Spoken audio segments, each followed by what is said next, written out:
राधे राधे मेरे प्यारे भाइयों बहनों माताओं व बंधुओं, संस्कार की बातें चैनल में आपका स्वागत है। बंधुओं, आज वैशाख मास की भौमावती अमावस्या है। मैं आपको सुनाने जा रही हूँ गजेंद्र मोक्ष की कथा। बंधुओं, जो मनुष्य भी अमावस्या के दिन गजेंद्र मोक्ष की इस कथा को सुनेंगे, बंधुओं, उन्हें हर कर्ज से मुक्ति मिलेगी। बंधुओं, वैसे तो वैशाख मास में रोजाना गजेंद्र मोक्ष सुनने का बहुत अधिक महत्व है।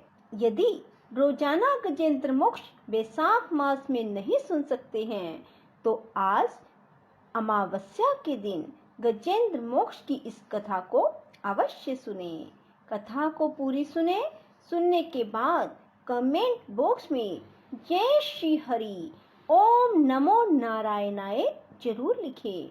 बंधुओं, यदि आपने हमारे चैनल को अब तक सब्सक्राइब नहीं किया तो जरूर करें और बेल आइकन दबाना ना भूलें, ताकि आपको हमारी आने वाली सभी वीडियोस की जानकारी सबसे पहले हो सके। बंधुओं, वीडियो को पूरी सुने। श्री सुखदेव जी ने कहा, बुद्धि के द्वारा निश्चय करके तथा मन को हृदय प्रदेश में स्थिर करके वह गजराज अपने पूर्व जन्म में सीखकर कंठस्थ किए हुए सर्वश्रेष्ठ एवं बार बार दोहराने योग्य निम्नलिखित स्त्रोत का मन ही मन पाठ करने लगा।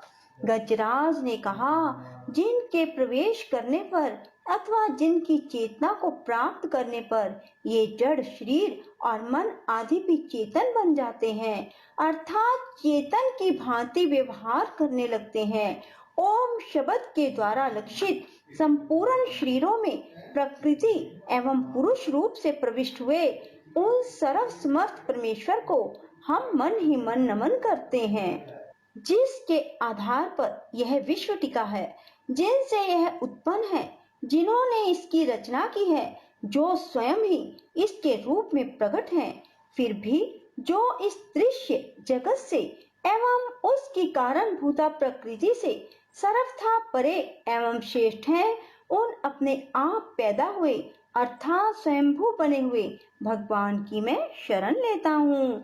अपनी संकल्प शक्ति के द्वारा अपने ही स्वरूप में रचे हुए और इसीलिए सृष्टि काल में प्रकट और प्रलय काल में उसी प्रकार अप्रकट रहने वाले इस शास्त्र प्रसिद्ध कार्य कारण रूप जगत को, जो अकुंठित दृष्टि होने के कारण साक्षी रूप से देखते रहते हैं और उनसे लिप्त नहीं होते, वे चक्षु आदि प्रकाशकों के भी परम प्रकाशक प्रभु मेरी रक्षा करें।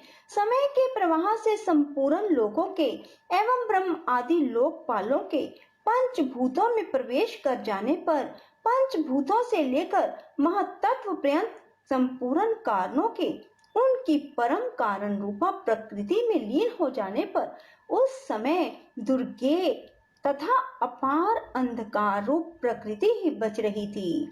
उस अंधकार के परे अपने परम धाम में जो सर्वव्यापक भगवान सब और प्रकाशित रहते हैं, वे प्रभु मेरी रक्षा करें।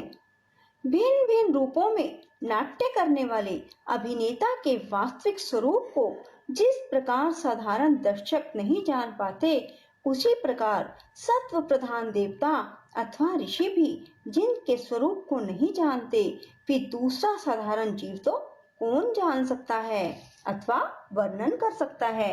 ऐसे वे दुर्गम चरित्र वाले प्रभु मेरी रक्षा करें। आसक्ति सर्वथा छूटे हुए संपूर्ण प्राणियों में आत्म बुद्धि रखने वाले, सबके अकारण हेतु एवं अतिशय साधु स्वभाव मुनिगण, जिनके परम मंगलमय स्वरूप का साक्षात करने की इच्छा से वन में रहकर अखंड ब्रह्मचर्य आदि अलौकिक व्रतों का पालन करते हैं, वे प्रभु ही मेरी गति हैं। जिनका हमारी तरह कर्म के कारणवश ना तो जन्म होता है, ना जिनके द्वारा अहंकार द्वारा प्रेरित कर्म ही होते हैं, जिनके निर्गुण स्वरूप का ना तो कोई नाम है ना रूप, फिर भी जो समय अनुसार जगत की सृष्टि एवं प्रलय के लिए अपनी इच्छा से जन्म आदि को स्वीकार करते हैं, उन अनंत शक्ति संपन्न परब्रह्म परमेश्वर को नमस्कार है। और प्राकृत आकार रहित अनेकों आकार वाले अद्भुत कर्मा भगवान को बार बार नमस्कार है। स्वयं प्रकाश साक्षी परमात्मा को नमस्कार है। उन प्रभु को जो मन वाणी चित्त वृत्तियों से सर्वथा परे हैं, उनको बार बार नमस्कार है। विवेक को पुरुष के द्वारा सत्वगुण विशिष्ट निवृत्ति धर्म के आचरण से प्राप्त होने योग्य सुख के देने वाले और मोक्ष सुख की अनुभूति रूप उस प्रभु को नमस्कार है। सत्व गुण को स्वीकार करके शांत, रजोगुण को स्वीकार करके घोर, तमोगुण को स्वीकार करके मूढ़ की भांति प्रतीत होने वाले भेद रहित सदा संभाव से स्थित ज्ञान घन उन प्रभु को नमस्कार है। शरीर व इंद्रियों आदि के समुदाय रूप संपूर्ण पिंडों के ज्ञाता सबके स्वामी साक्षी रूप आपको नमस्कार है।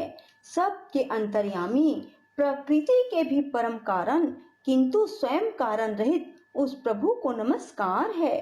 संपूर्ण इंद्रियों एवं उनके विषयों के ज्ञाता समस्त प्रतीतियों के कारण रूप संपूर्ण जड़ प्रपंच एवं सबकी मूलभूता अविद्या के द्वारा सूचित होने वाले संपूर्ण विश्व में अविद्या रूप से भासने वाले आपको नमस्कार है। सबके कारण किंतु स्वयं कारण रहित, कारण होने पर भी परिणाम रहित होने के कारण अन्य कारणों से विलक्षण कारण आपको बारंबार नमस्कार है। संपूर्ण वेदों शास्त्रों के परम तात्पर्य मोक्ष रूप एवं श्रेष्ठ पुरुषों की परम गति भगवान को नमस्कार है।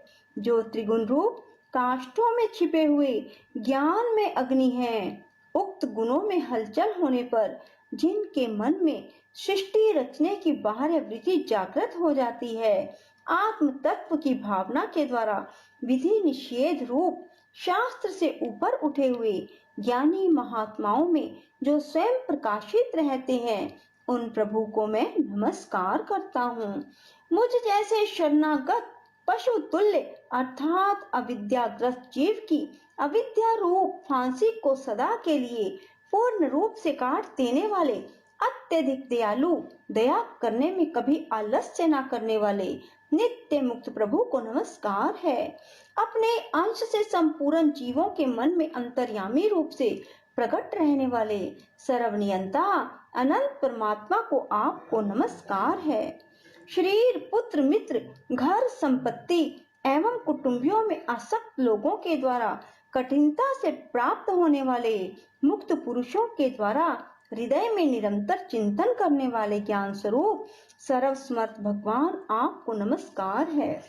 जिन्हें धर्म, मनोवांछित भोग, धन और मोक्ष की कामना से भजने वाले लोग अपनी मनचाही गति पा लेते हैं, अपितु जो उन्हें अनेक प्रकार के अयाचित भोग, अविनाशी पाशर शरीर भी देते हैं, वे अतिशय दयालु प्रभु मुझे इस विपत्ति से सदा के लिए उबार लें। जिनके अनन्य भक्त जो वस्तुतः एकमात्र उन भगवान को ही शरण है, जो धर्म, अर्थ आदि किसी भी पदार्थ को नहीं चाहते, अपितु उन्हीं के परम मंगलमय एवं अत्यंत विलक्षण चरित्रों का गान करते हुए आनंद के सागर में गोते लगाते रहते हैं। उन अविनाशी, सर्वव्यापक, सर्वश्रेष्ठ ब्रह्मा आदि देवों के भी नियामक और भक्तों के लिए अप्रकट होने पर भी भक्ति योग द्वारा प्राप्त करने योग्य, अत्यंत निकट होने पर भी माया के आवरण के कारण अत्यंत दूर प्रतीत होने वाले इंद्रियों के द्वारा अगम्य, अत्यंत दुर्विज्ञेय और अंतरहित किंतु सब के आदि कारण सब ओर से परिपूर्ण उन भगवान की मैं स्तुति करता हूँ। ब्रह्मादि समस्त देवता, चारों वेद, संपूर्ण चराचर समस्त जीव आकृति के भेद से जिनके अत्यंत क्षुद्र अंश के द्वारा रचे गए हैं, जिस प्रकार प्रज्वलित अग्नि से लपटे सूर्य से किरणें बार बार निकलती हैं और पुनः अपने कारण में लीन हो जाती हैं, उसी प्रकार बुद्धि, मन, इंद्रियां, नाना योनियों में उत्पन्न होने वाले शरीर एवं यह गुणमय प्रपंच जिन स्वयं प्रकाश आत्मा से प्रकट होता है उन्हें उन्हीं में लीन हो जाता है। वे भगवान वास्तव में ना तो देवता है, ना असुर, ना मनुष्य, ना तिर्यक, ना वे स्त्री, ना पुरुष, ना नपुंसक ही हैं, ना वे कोई जीव जिनका इन तीनों ही श्रेणियों में समावेश ना हो सके। ना वे गुण है, ना कर्म, ना कार्य है, ना कारण ही है। सब का निषेध हो जाने पर जो कुछ बचा रहता है वही उनका स्वरूप है। वे ही सब कुछ हैं। ऐसे भगवान मेरे उद्धार के लिए आविर्भूत हों। मैं इस ग्रह के चंगुल से छूटकर जीवित रहना नहीं चाहता, क्योंकि भीतर और बाहर सब ओर से अज्ञान के द्वारा ढके हुए उस हाथी के शरीर से मुझे क्या लेना देना है। मैं तो आत्मा के प्रकाश को ढक देने वाले उस अज्ञान की निवृत्ति चाहता हूँ, जिसका कालक्रम से अपने आप नाश नहीं होता, अपितु तो भगवान की दया से अथवा ज्ञान के उदय से होता है। इस प्रकार मोक्ष का अभिलाषी मैं विश्व के रचिता, स्वयं विश्व के रूप में प्रकट तथा विश्व से सर्वथा परे, विश्व को खिलौना बनाकर खेलने वाले, विश्व में आत्म रूप से व्याप्त अजन्मा सर्वव्यापक एवं प्राप्त होने योग्य वस्तुओं में सर्वश्रेष्ठ श्री भगवान को प्रणाम करता हूँ। उनकी शरण में हूँ जिन्होंने भगवत भक्ति रूप योग के द्वारा कर्मों को जला डाला है। वे योगी लोग उसी योग के द्वारा शुद्ध किए हुए और अपने हृदय में जिन्हें प्रकट हुआ देखते हैं, उन योगेश्वर भगवान को नमस्कार करता हूँ। जिनकी त्रिगुण आत्मक शक्तियों का राग रूप वेग असह है, जो संपूर्ण इंद्रियों के विषय रूप में प्रतीत हो रहे हैं, जिनकी इंद्रियां विश्वों में ही रची बची रहती हैं, ऐसे लोगों को जिनका मार्ग भी मिलना असंभव है, उन शरणागत रक्षक एवं अपार शक्तिशाली आपको बार बार नमस्कार है। जिनकी अविद्या नाम शक्ति के कार्य रूप अहंकार से ढके हुए अपने स्वरूप को यह जीव जान नहीं पाता, उन अपार महिमा वाले भगवान की मैं शरण में हूँ। श्री सुखदेव जी ने कहा, जिसने पूर्वोक्त प्रकार से भगवान के भेद रहित निराकार स्वरूप का वर्णन किया है, उस गजराज के समीप जब ब्रह्मा आदि कोई भी देवता नहीं आए, जो भिन्न भिन्न प्रकार के विशिष्ट विग्रहों को ही अपना स्वरूप मानते हैं, तब साक्षात श्री हरि, जो सबके आत्मा होने के कारण सर्वदेव स्वरूप हैं, प्रकट हो गए। उपयुक्त गजराज को इस प्रकार दुखित देखकर तथा उसके द्वारा गाई हुई स्तुति को सुनकर सुदर्शन चक्रधारी चक्रधार भगवान इच्छा अनुरूप वेग से चलने वाले गरुड़ जी की पीठ पर सवार हो स्तवन करते हुए देवताओं के साथ तत्काल उस स्थान पर पहुंच गए जहां पर वह हाथी था। सरोवर के भीतर महाबली ग्राहक के द्वारा पकड़े जाने पर दुखी हुए उस हाथी ने आकाश में गरुड़ की पीठ पर चक्र को उठाए हुए भगवान श्री हरि को देखकर अपनी सूंड को, जिसमें उसने पूजा के लिए कमल का फूल ले रखा था, उसे ऊपर उठाया और बड़ी ही कठिनता से सर्व पूज्य भगवान नारायण आपको नमस्कार है, यह वाक्य कहा। उसे पीड़ित देखकर अजन्मा श्री हरि एकाएक गरुड़ को छोड़कर नीचे सरोवर पर उतर आए। वे दया से प्रेरित हो ग्रह सहित उस गजराज को तत्काल सरोवर से बाहर निकाल लाए और देवताओं के देखते देखते अपने चक्र से उस ग्रह का मुख काटकर उसके चंगुल से हाथी को उबार लिया। बोलो विष्णु भगवान की जय। राधे राधे। जय श्री कृष्णा। बंधुओं, यदि आपको हमारी वीडियो पसंद आए तो इसे लाइक करें और शेयर भी जरूर करें। धन्यवाद।